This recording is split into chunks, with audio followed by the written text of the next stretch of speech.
पर डिस्क्लेमर,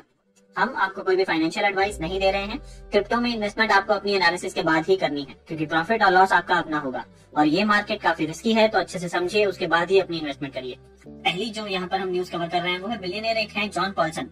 वो काफी देर से उनका जो काम है वो शॉर्ट पोजीशन जो है उन पे ही बिजनेस करते हैं, उनमें ही अपना जो पैसा है वो लगाते हैं। तो उन्होंने कहा है कि वो क्रिप्टो के ऊपर अपना पैसा नहीं लगाएंगे, क्योंकि उनके अकॉर्डिंगली क्रिप्टो की कोई अपनी वैल्यू नहीं है। क्रिप्टो में कोई भी इंट्रिंसिक वैल्यू नहीं है कि उसका कोई भी उसके अंदर अपनी, अगर वो कहें कि भाई अगर मैं बात करूं कि जैसे गोल्ड की वैल्यू है या स्टॉक मार्केट की वैल्यू है या किसी भी और मार्केट की वैल्यू है, जैसे उन्होंने जो पैसा कमाया था सबसे ज्यादा, तो वो उन्होंने कमाया था यूएस की जो हाउसिंग की जो मार्केट थी उसमें जो एक गिरावट आई थी 2008 में बहुत बड़ी, जो हमारा जो रिसेशन पीरियड भी बहुत बड़ा था, तो उसमें उन्होंने सबसे ज्यादा पैसा कमाया था शॉर्ट पोजीशन वहां पर रखकर हाउसिंग के ऊपर। तो उनके अकॉर्डिंगली इन चीजों जो डिजिटल एसेट है इनकी कोई इंटेंसिंग वैल्यू नहीं है, इनकी कोई अपनी वैल्यू नहीं होल्ड करते हैं, इसी वजह से ये बहुत ज्यादा वॉलेटाइल है, तो वो इसमें इन्वेस्टमेंट नहीं करेंगे। तो ये एक काफी बड़ा रीजन है। इससे पहले बाइलेक्सी जो एक्सचेंज है उसमें जो एक्सप्लॉइट हुआ वो, और अब ये, इन सभी की वजह से बिटकॉइन जो है वो अपना एक बुलिश बिहेवियर में नहीं जा पा रहा है। तो ये सारी न्यूज ऐसी आ रही हैं जिनकी वजह से यहाँ पर हमें अभी तक 50,000 का आंकड़ा जो है वो देखने को नहीं मिला है और बिटकॉइन अभी भी 47-48 के बीच में ऊपर नीचे कर रहा है।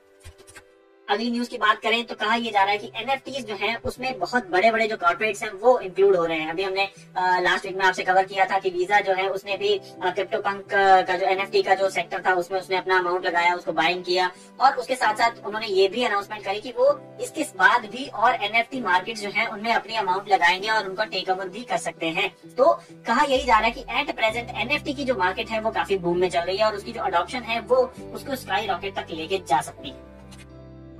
अगली न्यूज यहाँ पर जितने भी डीफाई प्रोजेक्ट्स हैं उन सभी ने मिलकर यहाँ पर $100 मिलियन का एक ग्लोबल अडॉप्शन इनिशिएटिव स्टार्ट किया है। तो इस $100 मिलियन से वो करने क्या वाले हैं कि लोगों को डीफाई फॉर द पीपल, मतलब लोगों को समझाने वाले हैं कि डीफाई क्या है, उनको एजुकेट करने वाले हैं कि भाई डीफाई के बारे में ज्यादा से ज्यादा लोग जाने, सो दैट कि ज्यादा से ज्यादा लोग इसको अडेप्ट कर सकें। और अगर यहाँ पर हम बात करें अडेप्शन की, अगर डीफाई में ज्यादा लोग अडेप्ट करते हैं तो उससे डीफाई को बेनिफिट होगा और आने वाले टाइम पर ये जितने भी डीफाई के प्रोटोकॉल्स हैं या प्रोजेक्ट्स हैं उनको एक बढ़िया गेन देखने को मिल सकता है। तो अगर हम बात करें इनमें कौन से बड़े नाम है, यहाँ पर आवे है, सुशी स्वैप है, कर्व है, पॉलीगन का ओएक्स है और पूल टुगेदर है और भी बहुत सारे डीफाई जो एप्लीकेशंस हैं, उन्होंने मिलकर ये $100 मिलियन का अपना जो अमाउंट है उसको इकट्ठा किया है लोगों को एजुकेट करने के लिए। अगली न्यूज की बात करें तो सिंगापुर का जो सेंट्रल बैंक है उन्होंने शॉर्टलिस्ट किए हैं 15 कंपनीज जो कि फाइनली अब उनका सीबीडीसी का जो पूरा का पूरा एक डेवलपमेंट है वो करेंगे और उन सभी को ये अपना नवंबर मंथ में उनको अपने अपने जो सोल्यूशन हैं जो भी उन्होंने बनाए होंगे, जो भी उन्होंने तैयार किए होंगे, 8 से 12 नवंबर तक उनको अपने सारे के सारे सोल्यूशन जो है वो प्रेजेंट करने हैं सिंगापुर को। अगर मैं बात करूं मॉनेटरी अथॉरिटी जो सिंगापुर की है एमएएस, उनको अपने सोल्यूशन उनको प्रोवाइड कराने हैं और उसके बाद जो विनर होगा वो अनाउंस किया जाएगा और विनर को $37,000 का जो इनाम यहाँ पर कैश प्राइज है वो रखा हुआ है उन्होंने। अगली बात करें तो नाइजीरिया का जो सेंट्रल बैंक है उन्होंने अपना ड्राफ्ट इशू कर दिया है गाइडलाइंस का सीबीडीसी प्रोजेक्ट के ऊपर। तो उनका सीबीडीसी का जो प्रोजेक्ट है ई नायरा, तो उसके लिए उन्होंने पूरी की पूरी गाइडलाइंस यहाँ पर अनाउंस कर दी है कि कैसे एएमएल जो है वो किया जाएगा, उसको फॉलो किया जाएगा, एएमएल की गाइडलाइंस को, केवाईसी की गाइडलाइंस क्या होंगी, तो वो सारा एक ड्राफ्ट जो है वो उन्होंने रेडी कर लिया है। क्रीम फाइनेंस जो डीफाई प्लेटफॉर्म है उसमें एक और एक्सप्लॉइट, एक और जो हम कहें कि हैकिंग जो इवेंट है वो हुआ है। करीब $19 मिलियन यहाँ पर उनके इस हैकिंग में गए हैं। अगर हम बात करें क्रीम फाइनेंस की तो इस साल का ये दूसरा हैकिंग इवेंट है जो क्रीम फाइनेंस के ऊपर हुआ है, तो उनको अपना प्लेटफॉर्म थोड़ा सा स्ट्रॉन्ग करना चाहिए। आगे वाली न्यूज में हम कवर करेंगे कैसे कार्डानो भी इस चीज को रोकने के लिए काम कर रहा है। अगली न्यूज की बात करें तो स्टैंडर्ड चार्टर्ड ने एक ब्लॉकचेन ट्रेड प्लेटफॉर्म लॉन्च किया है चाइनीज फर्म के साथ मिलकर, जो कि चाइनीज फर्म सिंगापुर में उसको करेंगे अपना अनाउंस। उसके हेडक्वार्टर, जो भी उनकी नई कंपनी है उसके हेडक्वार्टर होंगे सिंगापुर में। कंपनी का नाम उन्होंने रखा ओलिया। तो ओलिया ये प्लेटफॉर्म का नाम है उनका और इसमें वो इंस्टीट्यूशनल जो इन्वेस्टर्स हैं उनको अपॉर्चुनिटी प्रोवाइड करेंगे कि वो डिजिटल एसेट्स में अपनी इन्वेस्टमेंट कर सकें और खास करके वो जो कि सप्लाई चेन फाइनेंसिंग की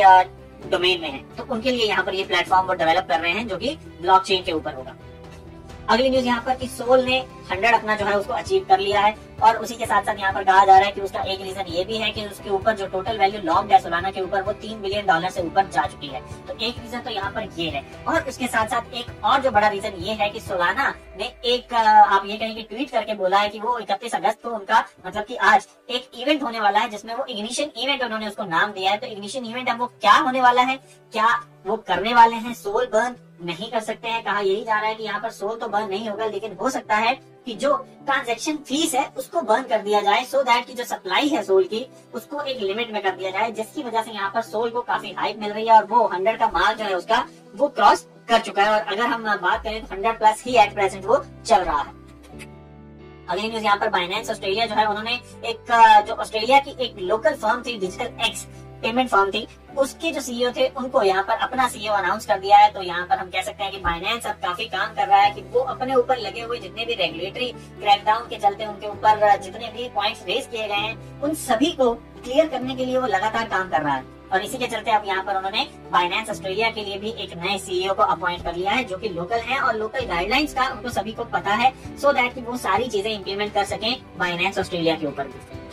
अगली न्यूज की बात करें तो इथेरियम के ऊपर कहा यह जा रहा है कि एक चेन स्प्लिट का जो खतरा है वो एक बार फिर से मंडराने लगा है। तो जो नया यहाँ पर जो इफेक्ट देखने को मिला है तो उसमें करीब करीब 54% वैलिडेटर्स ऐसे हैं जो अभी भी पुराने नेटवर्क के ऊपर ही काम कर रहे हैं। तो जैसे ही इसका पता चला है तो इसके ऊपर काम उन्होंने कहा कि शुरू हो चुका है। अब बात करी जा रही है तो लास्ट टाइम भी ऐसे हुआ था गेट क्लाइंट करके एक उनका हैक क्लाइंट, जिसकी वजह से ये इशू जो है वो रेज हुआ है। और अभी भी यहाँ पर अगर हम बात करें उस बग की तो उसके गेट क्लाइंट के 1.10.1 वर्जन से लेके जितने भी पुराने वर्जन हैं वो सारे के सारे अभी भी मूव नहीं हुए थे नए नेटवर्क के ऊपर। तो इसकी वजह से ये जो चेन स्प्लिट है वो देखने को आ रहा है। अब ये चेन स्प्लिट क्या है, ब्लॉकचेन आपको पता है कि क्या होता है, तो उसी के चलते यहाँ पर दो अलग अलग ब्लॉकचेन्स बन चुकी हैं इथेरियम के लिए। तो जितनी भी इथेरियम की माइनिंग हो रही है वो दो अलग अलग ब्लॉकचेन्स के ऊपर हो रही है। तो इसको अब सॉल्व करने के लिए यहाँ पर स्टेप्स जो है वो उठाए जा रहे हैं। जितनी भी बड़ी माइनिंग पूल्स थी जैसे फ्लेक्सपूल, BTC.com और बाइनेंस, इनको बता दिया गया था। तो यहाँ पर उनके अकॉर्डिंगली इन तीनों ने तो बड़े जो स्टेप्स थे, अपने जो प्रॉम्प्ट एक्शंस थे वो ले लिए थे, लेकिन अभी भी यहाँ पर इथेरियम का जो पूरा इकोसिस्टम है उसमें इसकी वजह से काफी आप ये कह सकते हैं कि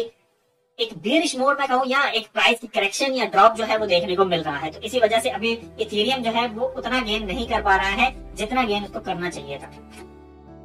अगली न्यूज की यहाँ पर बात करें तो कार्डानो फाउंडेशन जो है उन्होंने अनाउंस किया है अपने हैकर1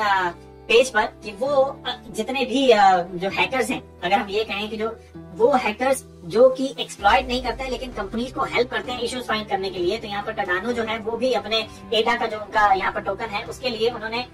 कहा यह है कि अगर कोई भी बंदा उनके प्लेटफॉर्म के ऊपर, उनके नेटवर्क के ऊपर कोई भी सिक्योरिटी का इशू अगर फाइंड करता है तो वो उसको रिवॉर्ड देंगे। और रिवॉर्ड के उन्होंने कैटेगरीज अलग अलग रखी हैं। यहाँ पर कहा जा रहा है कि अगर नोड में लेंगे, नोड में कोई इशू फाइंड होगा तो वो $400 से लेकर $10,000 तक का इनाम उस बंदे को देंगे, हैकर को। और अगर वॉलेट में कोई इशू फाइंड होता है तो वो $300 से लेकर $7500 तक। तो अगर ओवरऑल देखें तो $300 से लेकर $10,000 तक कोई भी हैकर जो है वो यहाँ पर अमाउंट कमा सकता है अगर वो कार्डानो के नेटवर्क के ऊपर कोई सिक्योरिटी का इशू फाइंड करता है। तो अगली न्यूज यहाँ पर टॉप 5 क्रिप्टो करेंसी इस हफ्ते के लिए, उनमें सबसे पहला नाम BTC, दूसरा कार्डानो का एडा, फिर लूना, वेट और XTG। अब कहा यह जा रहा है BTC के मामले में कि BTC एट प्रेजेंट बुल्स और बेयर्स के बीच में फंसा हुआ है। तो मार्केट जो है वो 50,000 को क्रॉस करने की पूरी कोशिश कर रही है, लेकिन वो एट प्रेजेंट कर नहीं पा रही है। और बेयर्स जो है वो भी अपनी पूरी जो एक तरीके से जान है वो लगा रहे हैं कि वो इसको गिरा सके। और बुल्स यहाँ पर पूरी कोशिश में लगे हैं कि वो 50,000 से ऊपर लेकर जा सके। तो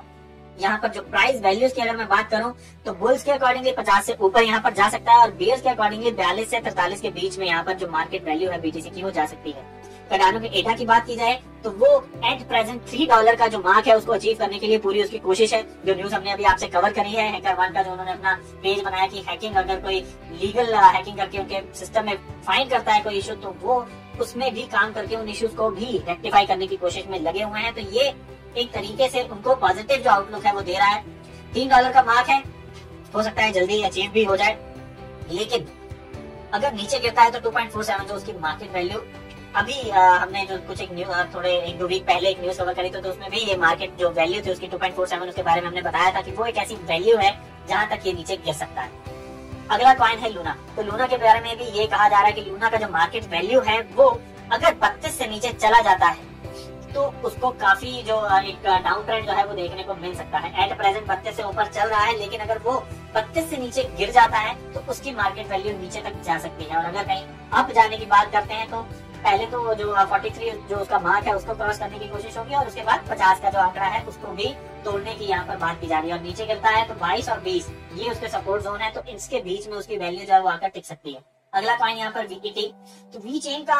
अगर हम बात करें तो काफी अप एंड डाउन जो है वो लगातार चल रहा है। उसी के चलते इस यहाँ पर एनालिस्ट ने भी ये बात कही है कि कई ये जो एक वीईटी का जो एक बिहेवियर है एट प्रेजेंट काफी जो अगर हम कहें कि काफी स्विंग जो है वो हो रहे हैं प्राइस में अप एंड डाउन के, तो